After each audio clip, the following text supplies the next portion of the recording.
একটি ট্রেনে চেপে যাত্রা শুরু করলেন, কিন্তু সেই ট্রেনটি আর কখনো ফিরেই এলো না।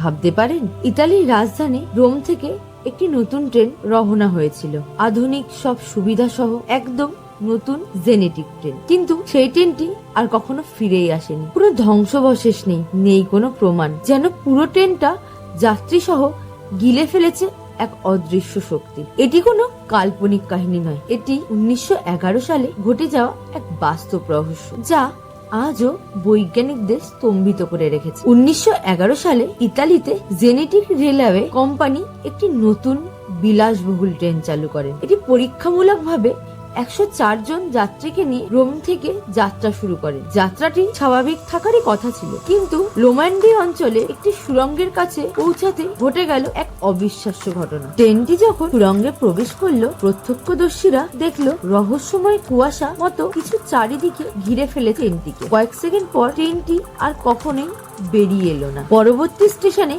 অপেক্ষায় থাকা যাত্রীদের হতবাক করে দিয়ে ট্রেনটি যেন বায়ুর মতো মিলিয়ে গেল। তবে আশ্চর্যের বিষয়, সেই ট্রেন থেকে 2 জন যাত্রী প্রাণে বেঁচে গিয়েছিল। বেঁচে যাওয়া 2 যাত্রী জানিয়েছেন, ট্রেনটি যখন সুড়ঙ্গে প্রবেশ করে তখন চারিপাশের বাতাস ঘন কুয়াশায় ভরে যায়। হঠাৎ তারা অনুভব করে তাদের যেন অন্য কোনো জগতে টেনে নিয়ে যাওয়া হচ্ছে। আতঙ্কিত হয়ে তারা ট্রেন থেকে লাফ দেন। এরপর ট্রেনটি পুরোপুরি অদৃশ্য হয়ে যায়। তাদের একজন এতটাই আতঙ্কিত হয়ে পড়েছিল যে তিনি কোনো কথা বলতেই পারেননি। অন্যজন জানান, এটি যেন সময়ের মধ্যে হারিয়ে যাওয়ার মতো এক অনুভূতি ছিল। এই ঘটনার ব্যাখ্যা কি হতে পারে? বছরের পর বছর বহু তথ্যই উঠে এসেছে, কিছু বৈজ্ঞানিক, আবার কিছু কাল্পনিক। কিছু মানুষ বিশ্বাস করে ট্রেনটি সময়ের মধ্যে হারিয়ে গিয়েছিল। মেক্সিকোতে 1840 সালে একটি অজানা ট্রেনের সন্ধান পাওয়া যায়, যেখানে যাত্রীরা সবাই 1911 সালের পোশাক পরেছিল। তাহলে কি জেনেটিক ট্রেনটি টাইম ট্রাভেলে ঢুকে পড়েছিল? অনেক গবেষক মনে করেন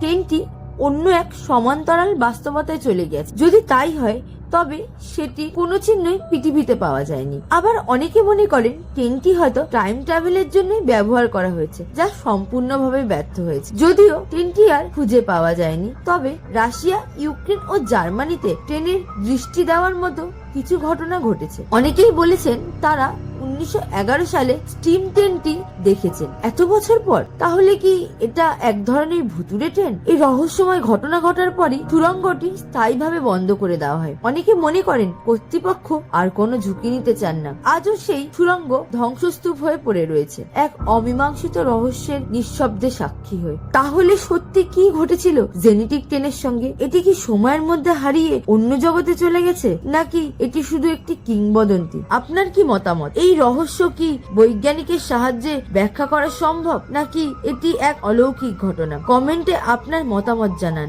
আরো এমন রহস্যময় কাহিনীর জন্য আমাদের চ্যানেলটিকে সাবস্ক্রাইব করতে ভুলবেন না।